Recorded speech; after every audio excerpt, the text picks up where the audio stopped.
Hello sa inyong lahat. Kamusta po kayo? Ang pamahala ay sumasaklaw sa lahat ng aspeto ng buhay.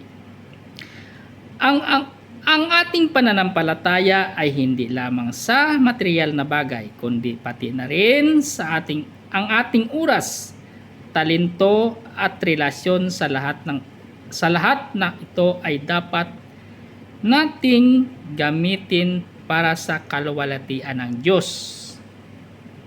Ano ang sabi niya dito sa Colossians chapter 3 verse 23? Ano man ang iyong ginagawa, gawin ninyo ng buong puso na parang sa Panginoon. Kayo'y naglilingkod, hindi sa tao.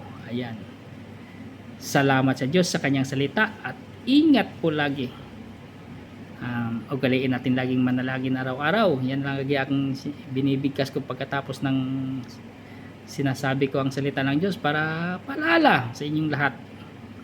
And shout out sa atin na mga followers and viewers. Shout out sa inyong lahat. Ingat po lagi. God bless us all.